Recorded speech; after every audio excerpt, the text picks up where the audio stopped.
just say briefly that the situation in Gaza has been so dire that, in a sense, it's overshadowed what has happened in the West Bank. But in the West Bank, things are worse than ever. I mean, in my book, The Battle for Justice in Palestine, I talk about this myth that was fed to us for many years of the booming West Bank, of Salam Fayyad building a paradise with shopping malls and cinemas and all of this.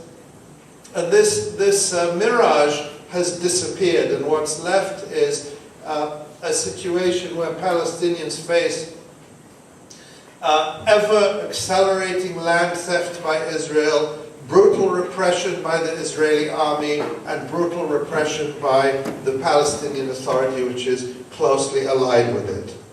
Since the start of this year, more than 40 Palestinians have been killed in the West Bank. This is 4 times as many as in the same period last year. That's just one measure. I hate to reduce lives to numbers, but that's one measure of the escalation in violence. And children have been the primary targets. This weekend in San Diego, we heard a very moving speech from Tariq Abu Khdair, the young Palestinian teen who was brutally tortured by the Israelis, and it was caught on video. And he said the only reason I'm standing here in San Diego and all my cousins are still in prison is because I'm an American citizen and there was a video of what happened to me. But many of his cousins have been in prison for long months. And of course his cousin Muhammad Abu Khdair, his cousin and friend, was murdered, was lynched. He was kidnapped by Israeli settlers, forced to drink gasoline and set on fire.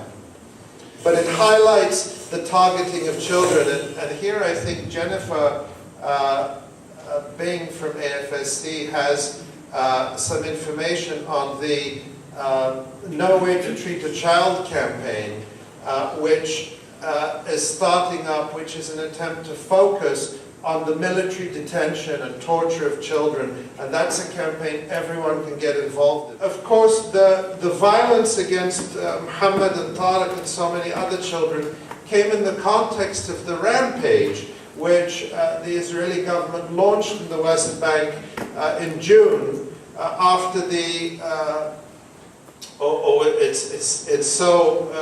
the past few months feels like years, but it was in June only that Israel launched this rampage under the pretext of looking for the 3 Israeli youths who were kidnapped and later found dead. And now what's critical about this, we talk about and we focus on the contempt for the lives of Palestinian children that Israel has. But, you know, in my view, children are children. You know, a child is a child. All children deserve protection. And let's remember that Israel used those Israeli children in the most despicable way. The Israeli government lied to their families. The Israelis knew from the first day that those 2 children and the young man who was 19, the 3 youths from the settlements, had been killed. But they lied to their mothers, and they told them, no, your sons are still alive and we're going to bring them home. And they told the Israeli public that. And that was an excuse to carry out the largest invasion of West Bank towns and cities since 2002. So Israel is as cynical and as contemptuous for the lives of Israeli children as it is for Palestinian children. Just 2 days ago, Israel carried out the extrajudicial murder, the extrajudicial execution of the 2 men it claims were responsible for the abduction and murder of the 3 Israeli youths. There was no attempt to arrest them. There was no pretense of a trial. We will never learn the truth of what really happened because Israel decided to carry out an extrajudicial execution. And the same so-called in any case, the chances of a fair trial would have been nil. The same so-called courts, the military tribunals Israel runs, is the same system in which Rasmiya Odeh was tortured and raped before she was convicted. So there's no justice for Palestinians, while the perpetrators of the murder of Muhammad al-Khudair are treated under the most lenient conditions. What was striking about Muhammad al-Khudair, the young boy who was lynched and murdered, is that in the hours after he was lynched, the Israeli police, now we knew then, but now we know without any doubt, that he was kidnapped and murdered by Israelis. But in the hours after his body was found mutilated and burned in the Jerusalem forest, the Israeli police themselves started spreading rumors that he was killed. This was an honor killing because he was gay. This is complete fabrications that the Israeli police themselves were spreading and Israeli media was spreading to blame Muhammad's own family for his killing. And Muhammad's father said, "They killed my son twice. First, they burned him, and the second time with these disgusting lies." And this just strikes me as such a familiar lament that perhaps the parents of Michael Brown in Ferguson would readily identify with. And the loved ones of so many black men and women in this country, including Trayvon Martin and Renisha McBride, and I don't know if you saw the horrifying video that was released yesterday of a man whose name, I'm not sure if his name was reported. Sorry? Justin Crawford, the man who was shot for no reason, just getting out of his car at a gas station. A police officer the video is there, nobody could deny it. And this is a reminder that every black man in this country is not safe anywhere at any time. There's, as we say in Gaza, there's no safe place. In Gaza, there's no safe place in this country, particularly for African American men. But for our African American brothers and sisters in general, this country seems to be becoming more, not less, hostile. Michael Brown, Trayvon Martin, Renisha McBride, and so many others, like Muhammad Abu Khudair, were put on trial after their deaths by racist media and by public officials looking for supposed imperfections in their characters that would justify their brutal murders and exonerate those who killed them. When we compare what's happened in Ferguson, and we don't need to go as far as Ferguson, we can start here in Chicago, and what is happening in Palestine, as many have done, we're not talking about mere analogies.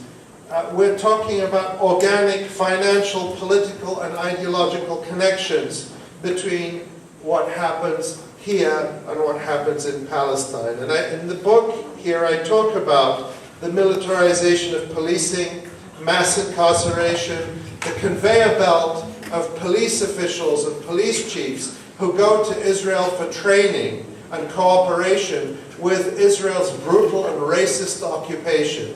And the Chicago Police Department have been on at least 2 major delegations.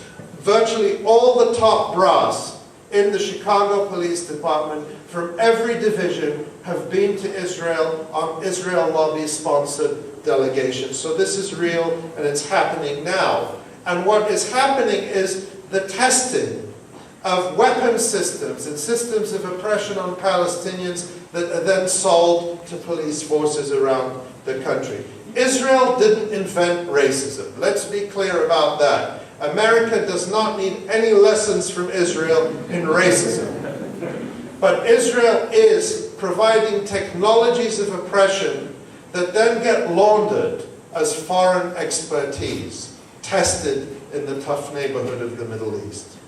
And firms in this country and in Israel are reaping huge profits from this.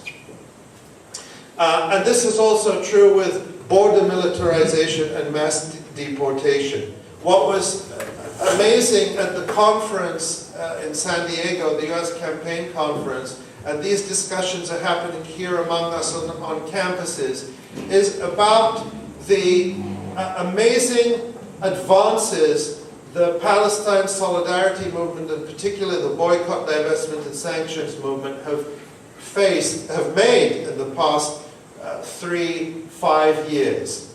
And there's a lot of work ahead of us. But also, we are facing unprecedented resistance and counterattacks from the Israel lobby. And again, we don't have to go far for that. Many of us are supporting and traveling to Detroit with Rasmiya Odeh, or taking part in events here in Chicago, and more of us should do that. And as the trial approaches, the support of every single person is going to matter. Stephen Salaita, the professor, he's coming to Chicago in October. There are flyers here about him, and I've been following and reporting on his case and the cover-up at the University of Illinois. Today, I filed a request with the public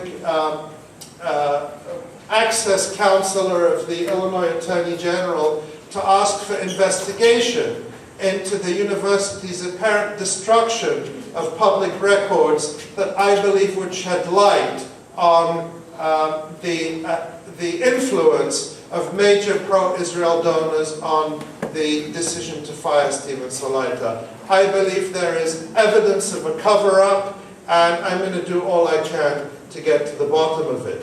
And there's an interesting connection here, because I know that it's been 4 years almost to the day since the raids in Chicago and Minneapolis, and of course, who was ultimately behind that here in Chicago was Patrick Fitzgerald, the U.S. attorney at the time. Well, today Patrick Fitzgerald is no longer a U.S. attorney, but he is a trustee of the University of Illinois. And when I went down to Illinois, to Urbana a couple of weeks ago for the trustees meeting, I confronted him with my video camera. He was, let's say, an uncooperative witness. But I wrote to Patrick Fitzgerald this morning, and I said to him, I presented him with the evidence that is published. I didn't send him anything I haven't already published, and said, here is the evidence of a cover-up, what you would call obstruction of justice, what you'd send people to prison for, and now you're a trustee of the University of Illinois. Are you going to protect the people involved in this cover-up, or are you going to protect the public trust? So let's see what Patrick Fitzgerald would do now that he's on the other side. Is he going to conspire with the Chancellor and the President and the other officials of the University of Illinois in this cover-up? Or is he going to actually fulfill his oath as a trustee? I'll just end by saying that we're at a moment where it would be really easy to succumb to despair about everything that is happening in Palestine and everything that is happening particularly in Gaza. But let's remember what people in Gaza themselves have asked us to do. They have not asked us to despair. They have said, redouble your efforts. Double down on boycott, divestment, and sanctions. That's what we want you to do. That's how you can make sure there isn't another massacre. And just 2 days ago, there was a group of activists in Glasgow, in Scotland, who shut down one of the drone factories for which is making the Israeli model drone for the UK government. They shut it down for a whole day. They chained themselves to the gates. They occupied the roof. It was a great action. And they said, this was our first response to the call from Gaza to escalate our efforts, and more is coming, and more needs to come.